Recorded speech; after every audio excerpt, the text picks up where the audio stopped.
Pembroke, New Hampshire, about 20 miles north of where we're sitting in Manchester, and that's where we find NBC's Ali Vitale. Ali, good morning. Good morning, guys. First of all my friends are hanging out without me in Manchester, so I'm a little bummed, but I will be coming to find you after this at some point. I think in listening to this conversation, yes, we are at a polling place. Folks are starting to vote here in Pembroke. This is one of those bellwether counties that we're going to be looking at very closely once election night results start coming in. But as someone who's also romantic about Election Day and loves to be able to watch the Democratic process play out, I also have the benefit of having been to Nikki Haley rallies over the course of the last year. And dozens of them. I'm probably well over 100 at this point. And I think the thing that I want to add to this conversation is that she does connect, at least in the conversations that I've had with voters, in the times that I've seen her on the campaign trail. She is someone who, even just in the last few days, was hugging babies, as we showed in that picture. She was pouring beer at a bar. She was showing parts of her personality that she doesn't get to show when she's on the stump, because she's someone who, with a large foreign policy background, wants to talk about the serious issues and present her resume to voters, while at the same time informing that with parts of her personal biography. I think I sort of disagree with the panel when they say that she's not bringing herself to these rallies, because she talks about the fact that her husband, Michael, is overseas serving yet another year-long tour defending America's right to be American. And that's something that informs the way that she looks at foreign policy, the way that she considers how America treats its veterans. She talks about, and did so yesterday in an interview with me, about the way that she doesn't want to leave this country in its current state for her children and for the next generation.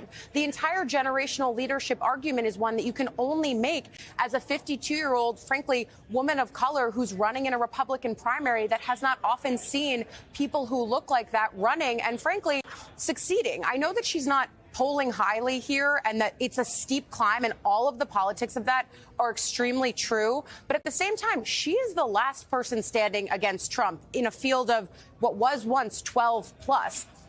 I think we have to look at the fact that on the ground for Haley, I don't think it's a lack of connecting, though I think Willie's right to point out that after the comments where she was a cause of the Civil War, we did see the campaign really change its posture on the campaign trail. They pulled back in Iowa on doing Q&A with voters. That's something I think that was lacking, but certainly something that they brought back here in New Hampshire. And I've noticed a shift in posture from them, the way that they've ramped up the retail politics stops. My understanding is that that's a little bit under the guidance of Governor Chris Sununu, who, of course, knows the state of New Hampshire so well. But Haley has, at a lot of these other events, been doing Q&A. She's been doing so-called selfie lines and talking with voters in that capacity. You see her there among the crowd trying to connect in whatever way she can. This is the home stretch. You're doing 8 events a day. I don't know that you have time to do one-on-ones for 30 minutes with every voter, but at the same time, I do see her putting that forward. I do think that the problem, as Mika mentioned, is it's not a lack of connection. It's a lack of people who want an alternative to Trump. They have a choice. It is a binary. It's the one that Nikki Haley has been pushing for the entire time.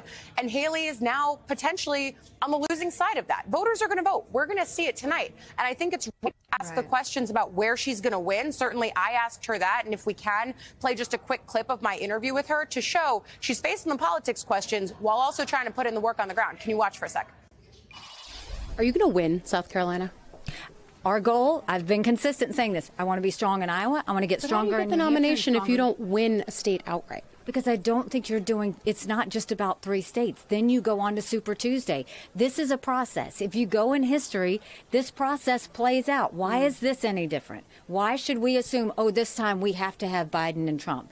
That's not fair to the American people. More people deserve to be able to vote. And I'm going to give them that option. All right, Ali, I want to try and reframe the case I was making earlier and bring in the point that you made, that there are just more Trump voters, and that could be the issue in whether or not it's Trump.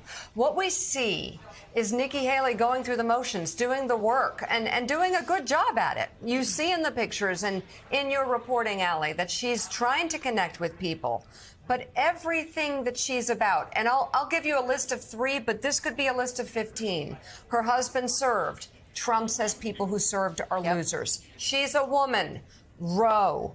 Foreign policy. She's got expertise. Stolen documents. Everything that Nikki Haley is about is a solid answer to Donald Trump. And we've never seen her taking that on and owning it.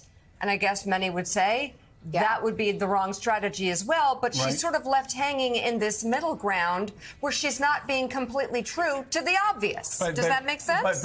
Well, if she were running in a Democratic so. primary, that would make sense. If she were running in a general election, that would make sense. Allie, she is running in a Republican primary. And you are in, I don't care. I don't care whether people like it or not. When you're running in a Republican primary, you are in the conversion game. You have to move people who voted for Donald Trump in 16 in the primaries, in the general in 16, in the primaries in 20, in the primaries in 20, at the general election 20. You need to move them to your side, and you don't do that by spending your entire speech trashing Trump, as much as independents and Democrats might like that. I mean, that's the balance she's doing. And it's easy for us to say, you should just trash Trump up. She's running in a Republican primary. It's that simple. Yeah, I think it is that simple. That being said, I do think that it's fair to ask these candidates, and I've asked Nikki Haley this many times, to draw contrast with the person that you're running against. And you can't control the answer they give. You're right. She's running in a Republican primary. It explains why one of her familiar refrains in a stump speech is chaos follows Trump, which is a criticism, but then she pairs it with fairly or unfairly. Even yesterday, I asked her, okay, what's the fair and what's the unfair? The fair, she says, is all of his social media posts, all the things about his personality that I've been hearing about from voters since 2015 when I got out here. She says the unfair stuff is some of the court cases, and specifically she points to Manhattan and Alvin Bragg, but she doesn't engage with the stuff that I think we would all argue is pretty tangible. The stolen documents, January 6th and the insurrection, she equivocates on those, and she in part has to for the base, but also this is an election that is about much more than winning a base. I think we all know and agree with that. And I think that could be a political explanation for why the connection is just not connecting, either because Republican voters don't want to hear that or because she's just not willing to go there for them.